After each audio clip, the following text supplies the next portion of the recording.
Good morning बच्चों।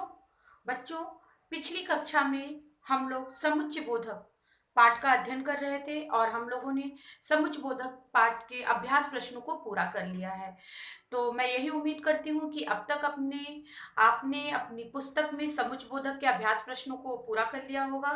आज की कक्षा में बच्चों हम लोग विस्मयादि बोधक के बारे में जानेंगे, जिसे आप विस्मय सूचक भी कहते हैं। विस्मयादि बोधक क्या है, ये शब्द कौन कौन से होते हैं, इनकी विशेषता क्या है, इनके कितने प्रकार होते हैं, आज की कक्षा में हम लोग यही जानेंगे।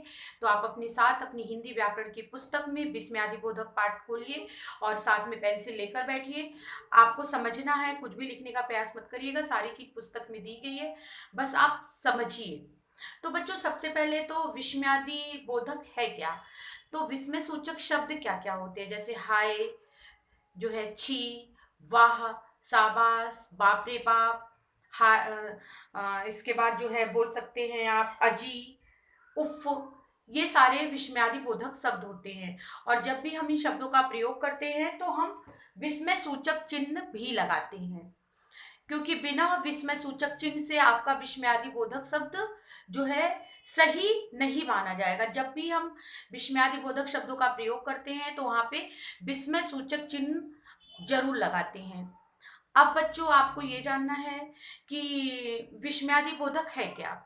जैसे कि मान लीजिए, उदाहरण के जरिए समझने के प्रयास करते हैं हम लोग। जैसे वाह कितनी मजबूत अलमारी है, या फिर अच्छा तो यह आपकी करतूत है, या फिर वाह अतुल ने तो 100 रन बना लिए, अरे तुम कहाँ चल दिए, अजी मुन्ने को तो घुमा लाओ, या फिर शाबाश इसी तरह अच्छे अंक लाते रहो। तो आपने देखा कि किस तरीके से विस्मयादि बोधक शब्दों का प्रयोग हो रहा है विस्मय सूचक चिन्ह के साथ। तो बच्चों, हमें यह जानना है कि विस्मयादि बोधक फिर क्या है। ऐसे शब्द जो जो शोक, हर्ष, घृणा, प्रशंसा आदि भावों को जो है प्रकट करते हैं, उन्हें हम विस्मयादि बोधक कहते हैं। या फिर आप ऐसे कह सकते हैं कि जिन शब्दों से बोलने या लिखने वाले के मन के भाव, बोलने या लिखने वाले के मन के भाव, मन के भाव के विस्मय, विस्मय का मतलब है यहाँ पे आश्चर्य से, हर्ष, शोक, घृणा आदि के भाव को प्रकट करते हैं, उन्हें विस्मयादि बोधक कहते हैं। तो आप देखिए, परिभाषा मैंने एक जैसी ही बोली, बस थोड़ा सा अंतर है। तो आप परिभाषाओं को इस तरह से जो है बना सकते हैं। बस आपको ध्यान ये रखना है कि आपको इसमें कौन कौन से पॉइंट लेने हैं। जैसे जब भी हम विस्मयादि बोधक की बात करते हैं तो यहाँ पे हर्ष, शोक, घृणा, प्रशंसा जो है, उसके साथ है भय आदि भाव को व्यक्त करने वाले शब्दों को हम जो है विस्मयादि बोधक शब्द कहते हैं। और उसके साथ ही विस्मय सूचक चिन्हों को भी आपने जाना। अब हमें ये जानना है कि विस्मयादि बोधक जो शब्द होते हैं उनके प्रकार क्या है या इनकी विशेषताएं क्या क्या है। तो बच्चों, इनके जो है विस्मयादि बोधक जो है, इनकी जो विशेषताएं होती है, 4 प्रकार की होती है विशेषताएं। अगर हम विशेषता की बात करते हैं तो ये 4 प्रकार के होते हैं। कौन कौन से, कौन कौन से।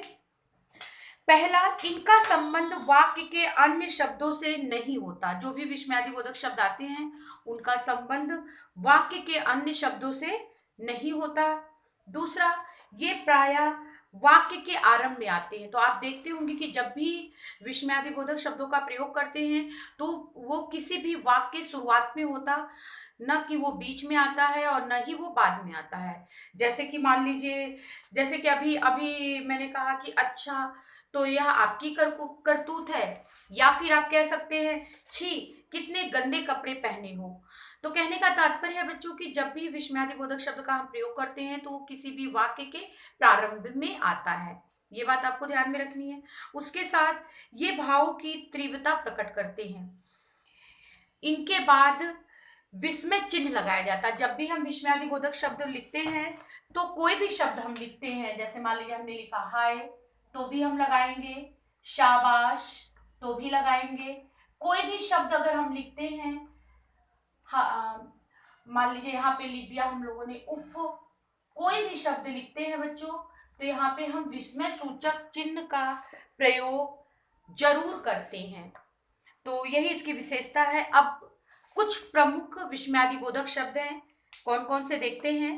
जैसे है हर्ष, प्रशंसा, विस्मय, शोक, पीड़ा, संबोधन, आशीर्वाद, चेतावनी, घृणा, क्रोध। अब आप देखेंगे इन सब के जो है दो दो उदाहरण दिए गए हैं, इसे आप पढ़िएगा। और या फिर आप ऐसे भी कह सकते हैं कि जो है विस्मय का मतलब होता है, पहली बात आश्चर्य से, विस्मय बोधक या आश्चर्य।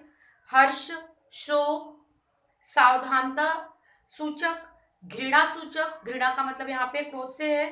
अनुमोदन बोधक, स्वीकृति बोधक और अभिवादन बोधक।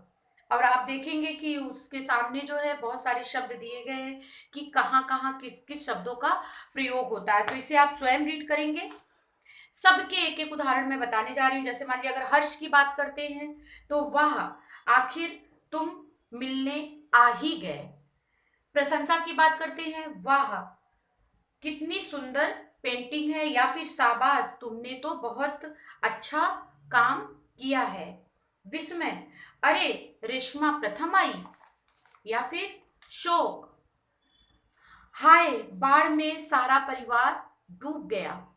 पीड़ा, उफ गर्मी ने परेशान कर रखा है। गर्मी तो है नहीं, तो कह सकते हैं उफ सर्दी ने परेशान कर रखा है। हाय सिर फटा जा रहा है। संबोधन, ओ जी अखबार ही पढ़ते रहोगे या सब्जी भी लाओगे। आशीर्वाद, जीते रहो। फिर है या जीते रहो, माता पिता का नाम रोशन करो। आप देखिए ऐसे बड़े आशीर्वाद देते हैं ना। दीर्घायु मतलब बहुत लंबी उम्र तक जियो। चेतावनी, हटो बस तेजी से आ रही है। घृणा, छी इतनी गंदगी के बीच तुम कैसे रहते हो। क्रोध, खामोश अधिक बोले तो पिट जाओगे। तो आपने देखा कि किस तरीके से यहाँ पे हर जो है विस्मयादिबोधक शब्दों का किस तरीके से वाक्यों में प्रयोग किया गया है। तो आप यहाँ पे वाक्य स्वयं पढ़ेंगे। उसके साथ ही अगर आपको ये जानना है कि जैसे मान लीजिए विस्मय या आश्चर्यबोधक में जो है कौन कौन से शब्द हो सकते हैं, जैसे है, अरे, क्या, सच, ओह, ए आदि। उसी तरीके से हर्षबोधक में आहा, वाह, शाबाश, धन्य, वाह वाह आदि। इसके बाद है सावधानता सूचक मतलब शोक बोधक में देखते हैं आह, हाय, हाय हाय, राम राम, बाप रे बाप, ओहो आदि। उसके बाद है सावधानता सूचक सावधान, होशियार, खबरदार, और भी शब्द लिख सकते हैं हम। घृणा सूचक छी छी, धिक, थू थू, धत। उसी तरीके से अनुमोदन बोधक ठीक है, हाँ हाँ, अच्छा आदि। स्वीकृति बोधक जी हाँ, अच्छा, जरूर, हाँ आदि। अभिवादन बोधक नमस्ते, राम राम, प्रणाम, नमस्कार। आप देखते हैं गांव में जो है अगर जो है किसी से कोई मिलता है तो वहाँ राम राम कहता है। इसका मतलब वो नमस्ते उसे कह रहा है, या जिसे कि आप गुड मॉर्निंग भी बोलते हैं। तो बच्चों ये था आपका। उसी तरीके से संबंध बोधक है अरे, ओ, हे, ओ, ए, अजी। उसी तरीके से क्रोध बोध सूचक है अबे, धत, चुप आदि। तो ये सारे थे हमारे विस्मयादिबोधक शब्द। इनसे आप कोई भी वाक्य बना सकते हैं। उसके साथ ही हमें हमें ये ध्यान देना बच्चों, कभी कभी संज्ञा, सर्वनाम, क्रिया आदि शब्द भी विस्मयादिबोधक के रूप में प्रयुक्त होते हैं। संज्ञा, सर्वनाम और क्रिया, आप जो है देखिए ध्यान से समझिएगा।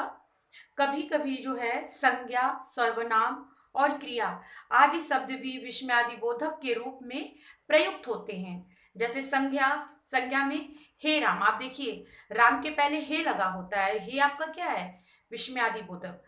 हे राम यह क्या हो गया। या फिर सर्वनाम में क्या, तो क्या के साथ भी आपको कहीं कहीं विस्मयादिबोधक शब्द देखने को मिल जाते हैं। तुम्हारे सामने कुछ नहीं हुआ।